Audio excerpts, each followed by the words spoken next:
criticized, why then you'll be a comrade.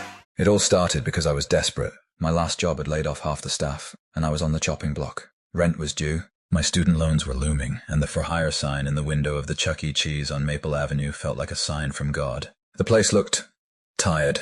The paint was faded, the big mouse logo seemed a little sad, but a job's a job.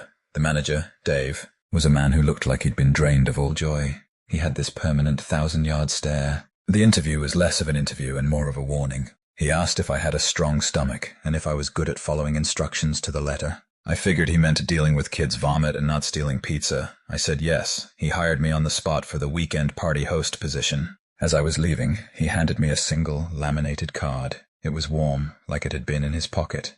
"Read this tonight," he said, his voice low. "Memorize it. Your first shift is Saturday. Don't be late." The way he said "don't be late" had a weight to it. Like being late was more than just an inconvenience. That night, in my apartment, I finally looked at the card. The heading was simple. Employee protocol, Maple Avenue location. No corporate logo, nothing cute, just 8 rules.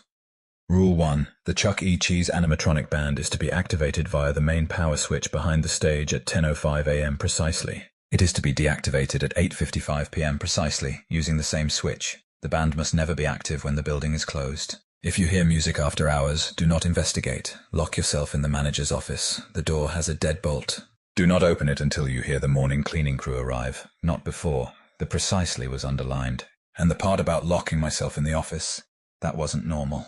That was a shelter-in-place directive for a children's pizzeria. Rule 2. If, during performance, the Chuck E. animatronic turns its head to look directly at you, you are to immediately cease all movement. Do not blink. Do not breathe if you can help it. It is checking for movement. Wait until it resumes its programmed routine. If it pauses its routine a second time to look at you, or if it begins to climb down from the stage, Rule 1 is void. Refer to Rule 7 immediately. My blood went cold. It is checking for movement. That's not a phrase you use for a machine. You use that for an animal, a predator, and the idea of it climbing down. I pictured those stiff, jerky legs trying to navigate the stage steps. I shook my head. This had to be a prank, an elaborate hazing ritual. Rule 3. The emergency exits are for emergencies only. Under no circumstances is an employee to use the red door marked Fire Exit in the prize corner hallway, even in the event of a fire. Evacuation will be directed by management through the main entrance. The red door does not lead outside. If you see the red door open, close it. Do not look through. Does not lead outside. What did it lead to then? And do not look through.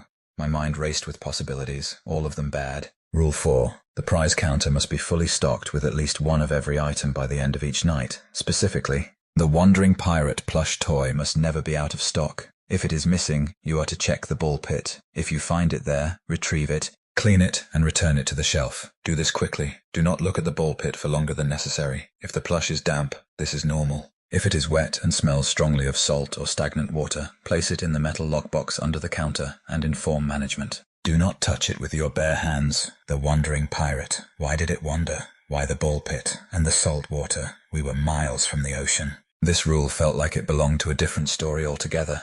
Rule 5. Children who claim their parent is the man in the yellow suit are to be escorted to the manager's office immediately. Do not ask the child any further questions. Do not look around for the man. The man is not a parent. The child is not lying. If the child begins to hum, cover your ears until you reach the office. The child is not lying.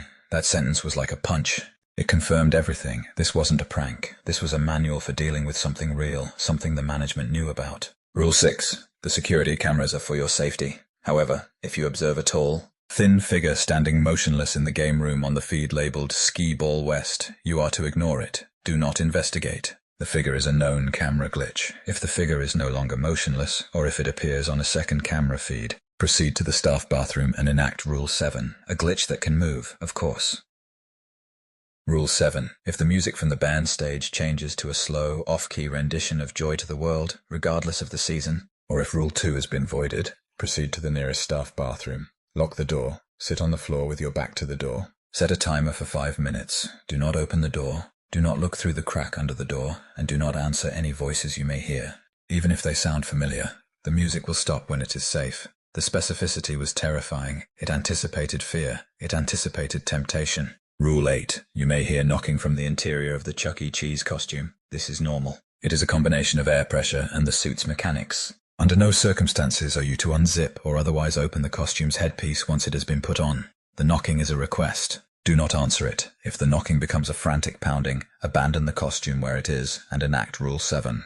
The knocking is a request. A request for what? The final line made my hands shake. Abandon the costume. Like it was a sinking ship. I spent the night tossing and turning. Part of me wanted to call Dave and tell him to shove his job, but the other part, the desperate part, rationalized it. It's just weird corporate policy. Maybe there was a lawsuit once. Maybe it's all legalese made to sound creepy. I had to believe that. I needed the money. Saturday arrived. The place was a zoo. The noise was overwhelming. Dave barely looked at me. He just pointed me towards the green room, a cramped closet that held the costumes. The Chuck E. suit was heavier than I imagined. The fur was matted and grimy. When I put the head on, the world became a hot, dark, muffled prison. The eye mesh was stained, and the smell, it was like old sweat, yes, but underneath it was something else. A sweet, coppery smell, like pennies and rot. My first show was at noon. I was out there, doing the clumsy dance moves, the kids swarming around me.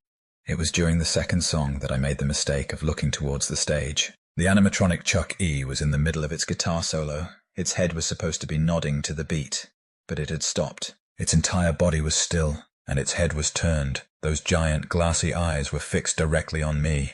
Rule 2 flashed in my mind. Cease all movement. Do not blink. Do not breathe. I froze. Instantly. A kid slammed into my leg and fell, started wailing. I couldn't move. I stared back at the robot. I held my breath. The recorded music seemed to warp, slowing down. The other animatronics, the bird, the dog, they kept moving. But Chuck E. was a statue, staring. I could see the reflection of the arcade lights in its eyes, and for a second, I thought I saw something move in that reflection. Something behind me. I felt a cold dread wash over me. This wasn't a machine. This was something else wearing the machine like a skin. Then, with a loud, grinding clunk, its head snapped back to the front, and it resumed its routine. I gasped for air, my body trembling inside the suit. I finished the show in a daze. A few hours later, I was at the prize counter. A little girl, no older than 6, was standing there alone. She had a single crumpled ticket in her hand. She wasn't crying. She was just blank. "Can you help me?" she whispered. Her voice was flat. "I can't find my daddy. He's wearing a really nice yellow suit. Rule 5. The child is not lying." My mouth went dry. I didn't say a word. I came around the counter, took her hand. It was ice cold. As I led her towards the manager's office, she started to hum. A tuneless, discordant hum that set my teeth on edge. I remembered the rule. Cover your ears. I couldn't. I was leading her. The hum got louder, and it seemed to vibrate in my skull. I quickened my pace, practically dragging her to the office. Dave saw us coming. He yanked the door open before I could knock. His face was pale, his eyes wide with fear. He pulled the girl inside. As the door swung shut, I glanced into the office. I saw the metal lockbox from Rule 4 on his desk. It was open, and for a split second, I thought I saw the wandering pirate plush inside. But it wasn't just a plush. It was moving, twitching, like something was alive inside it. The door slammed shut, and the lock turned. I never saw that girl again.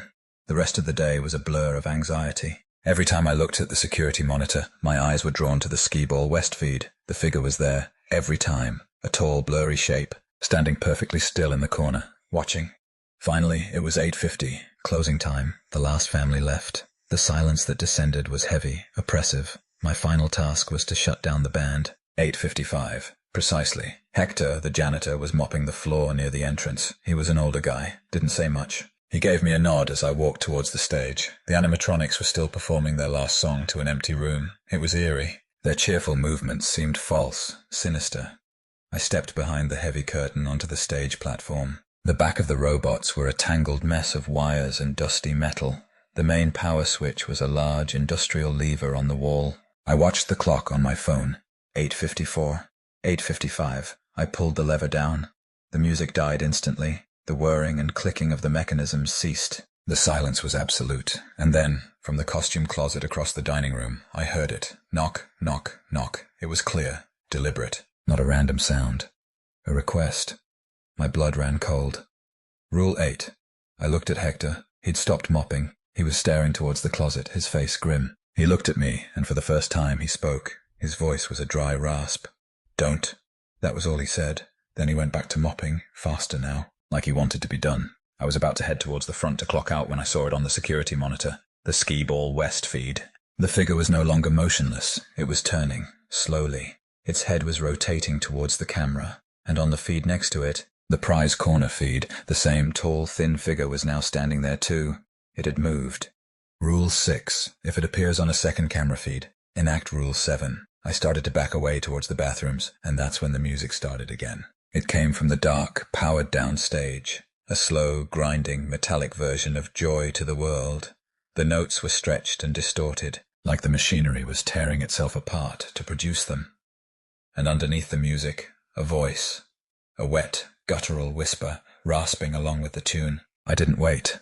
I ran for the staff bathroom, slammed the door, and locked it.